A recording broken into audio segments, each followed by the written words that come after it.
Hi, I'm Lisa.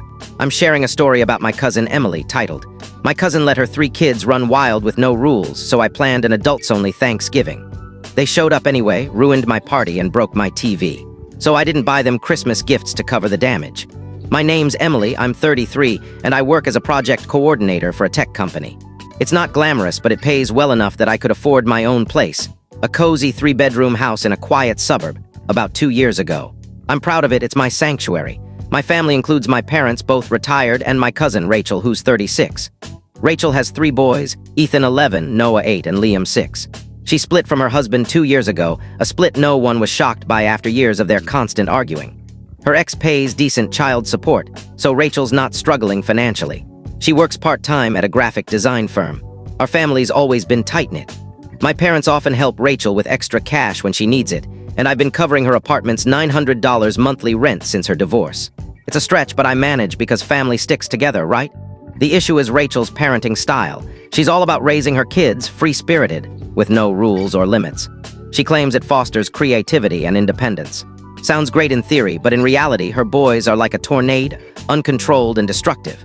I've looked after her kids a few times when Rachel had errands or work. Every time, it's chaos. She'd drop them off with a quick, "You're a lifesaver," and vanish for hours, leaving me to handle the mess. Ethan would hog the TV, blasting video games. Noah would rummage through my pantry like it was his personal buffet. And Liam would throw tantrums if he didn't get his way. When I tried setting basic rules, like asking them not to climb on my couch with muddy sneakers, they'd act like I was speaking gibberish. Ethan's go-to line was, "You can't boss us around." If I suggested they ask before grabbing snacks, they'd roll their eyes or threaten to tattle to Rachel that I was mean. The final straw came the last time I agreed to watch them. Rachel dropped them off at 11 a.m., promising to be back by 4 p.m. for a quick meeting. Right away, the usual mayhem began. Ethan took over my TV, Noah started raiding my kitchen, and Liam whined about being bored. Then Noah spotted a small glass sculpture I'd picked up on a trip to Spain. It wasn't pricey, but it meant something to me and sat nicely on my side table. Noah started tossing a tennis ball around the living room, and I asked him to take it outside.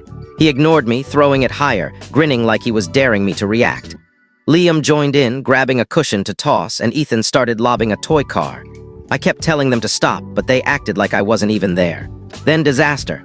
Noah's ball sailed too high, missed Liam's catch, and smashed into the side table. My glass sculpture hit the floor and shattered into pieces. The boys froze, staring at the mess. Ethan just shrugged and said, "Whoops." That was it. I'd had enough. I grabbed the remote, switched off the TV, and pointed to the couch. "All of you sit, now." Maybe it was the edge in my voice, but they actually obeyed. "What's your problem?" Noah muttered. "My problem," I said, "is you broke something in my house after I told you to stop. When you break something here, you sit and think about it. No TV, no games, just sitting until your mom arrives." Liam tried to get up, but I pointed back at the couch. "Sit," he sat. They stayed there, silent and sulky, for 3 hours while I swept up the shards and tried to salvage my day. It was the calmest my house had been with them in it. When Rachel returned, the boys ran to her, whining in unison about how mean I'd been. "She made us sit still," Ethan complained. "She turned off the TV," Noah added. Liam just sobbed dramatically. Rachel's face turned scarlet. "How dare you discipline my kids?" she snapped. "They're just children, Emily." I pointed to the trash bin full of broken glass. "They smashed my sculpture after I told them to stop throwing things." "What was I supposed to do?" Rachel scoffed. "It was an accident. You're overreacting over some cheap trinket." "Overreacting," I said, my voice rising. "Rachel, they trashed my house while you were gone. I asked them to stop and they ignored me. Am I supposed to let them destroy everything?" Rachel crossed her arms. "You're supposed to let them be kids. You're stifling their freedom. You just don't get how to raise creative children." That word, stifling, hit hard. I'd spent my day cleaning up after her kids, trying to be patient, and she called me the problem. "Fine," I said. "If I'm so awful, find someone else to watch your kids." Rachel stormed out, yanking the boys' jackets on and muttering about how uptight I was. She didn't even say goodbye, just slammed the door. For a couple of weeks, I was free. No babysitting, no chaos, no broken stuff. My house was peaceful and I could finally relax after work. But then Sunday dinners at my parents' house started. They were a repeat of the chaos at my place, except now my parents bore the brunt. The boys would turn their dining room into a circus, flinging food, spilling juice, ignoring any attempt at discipline. Rachel would sit there, scrolling on her phone, oblivious. When I'd ask her to rein them in, she'd snap, "Mind your own business." My parents would just give me helpless looks, and after Rachel left, they'd ask me to stay and clean up the mess. Food on the carpet, sticky handprints, broken plates. It was exhausting, and I could see it wearing my parents down too. With Thanksgiving approaching, I dreaded another chaotic holiday. Then I had a thought. What if I skipped my parents' dinner and hosted my own? I called my mom to break the news. "You're not coming?" she asked, surprised. "Thanksgiving's a family tradition." "I know," I said, "but I want to host my own this year, something quieter." There was a pause. "Is this about Rachel's boys?" she asked. I sighed. "Partly, I just want a calm holiday for once." Mom didn't push, just said, "I get it, sweetie." I invited extended family, cousins, aunts, uncles, who usually attended my parents' big Thanksgiving. I pitched it as an intimate, adults-only gathering, no kids under 16. "A sophisticated evening," I told my Aunt Susan. "No interruptions, just grown-up conversation." Most were thrilled. Uncle Tom chuckled, "About time." "I love kids, but a quiet meal sounds heavenly." Cousin Anna was blunt. "Thank God, I was dreading another dinner with those boys screaming." By mid-November, I had 9 guests confirmed, all excited for a peaceful celebration. The day before Thanksgiving, Rachel texted me, the first contact since our fight. "Heard from Mom you're skipping family dinner. Why?" I debated sugarcoating but went with honesty. "I'm hosting my own Thanksgiving. I want a child-free event to enjoy the holiday without dealing with disruptive behavior." The typing dots blinked for ages before her reply. "That's low, Emily. You're ditching your own nephews?" I responded. "It's not personal. I just want a calm holiday without the chaos of unruly kids." She read it but didn't reply. I figured she got the hint. Thanksgiving morning, I was buzzing with excitement. I sent holiday texts to our family group chat. My parents replied with warm wishes, but Rachel left me on read. I spent the morning cooking, setting out my best dishes, and decorating with candles and a fall centerpiece. My house looked stunning, like something from a holiday magazine. Guests arrived around 3 p.m., bringing wine, desserts, and compliments on my setup. We were deep in conversation, work, travel, life, when the doorbell rang. I assumed it was a neighbor or delivery, but when I opened the door, my stomach dropped. Rachel stood there with Ethan, Noah, and Liam, all grinning like they'd crashed the best party ever. "Surprise!" they yelled, barreling past me into the house before I could react. In seconds, my calm dinner turned into a disaster. Rachel waltzed into the dining room, plopped into my seat at the head of the table, and announced, "Sorry, we're fashionably late." The boys attacked the food table, grabbing rolls and mashed potatoes with their hands, then sprawled on my living room floor, turning on the TV to blast cartoons at full volume. My guests looked stunned. Aunt Susan forced a polite smile, but I could see her frustration.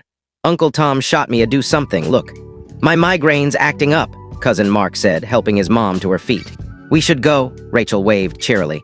"Oh, don't leave because of us, the kids are just excited." But Mark's mom whispered to me, "Sorry, Emily, the noise is too much." She left, and others started eyeing the door. I pulled Rachel into the kitchen. "What are you doing here?" I hissed. "I said this was adults only." She gave me an innocent look. "The boys wanted to see you for Thanksgiving. I thought you'd love the surprise."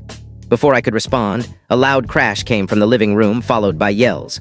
We rushed out to find my $2,500 70-inch TV, bought just 2 months ago, with a massive crack across the screen. It was ruined. The boys sat on the couch looking guilty. "Who did this?" I demanded. Silence. Uncle Tom spoke up. "Noah threw the remote at the TV because Ethan changed the channel." I turned to Rachel, shaking. "Your son just destroyed my $2,500 TV. You're paying for it." Rachel glanced at the screen and laughed. "Seriously, it's just a TV. Kids break stuff, Emily. Chill." That was my breaking point. "Get out," I said. "Take your kids and leave, now." Rachel must have seen I meant it because she gathered the boys and their coats, muttering about how unreasonable I was. As she left, she yelled, "No wonder people avoid you. You're selfish and hate kids." The door slammed, leaving my house quiet except for the awkward shuffling of my remaining guests. One by one, they left with polite excuses. My dream Thanksgiving was over in an hour, leaving me with a wrecked TV and food strewn across the floor. I spent the evening cleaning, fuming over the $2,500 loss. The next day, I went to my parents to explain. They'd already heard from Rachel. "She said it was an accident," Dad said. "It wasn't," I replied. "Noah threw the remote on purpose, and Rachel laughed when I asked her to pay." Mom sighed. "She can't afford that, Emily. Maybe let it go." I stared at her. "Let go of $2,500? Mom, that's not fair." Dad chimed in. "Family's more important than stuff." I left feeling betrayed. Even my parents were excusing Rachel. That night, staring at my broken TV, I decided to take a stand. I wouldn't buy Christmas gifts for Rachel or her boys this year or next. I usually spent $350 per person, $1,400 total, close enough to cover the TV. I didn't tell anyone, just ordered a new TV and planned for Christmas.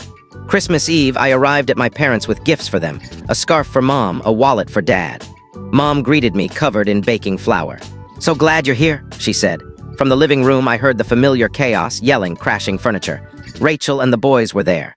Ethan was yanking tinsel off the tree, Noah was bouncing on the sofa, and Liam was whining. Rachel sat in an armchair, glued to her phone. "I can't stay long," I told Mom, handing over the gifts. As I turned to leave, the boys rushed into the kitchen. "Aunt Emily, where's our presents?" Ethan demanded. Noah echoed, "Yeah, where's our stuff?" Liam held out his hands expectantly. I froze, then said calmly, "I didn't get you gifts this year. I had to replace the TV you broke." Their faces fell, and Rachel looked up from her phone, furious. "You're punishing my kids over a TV?" she snapped. "That's low, Emily." I didn't back down.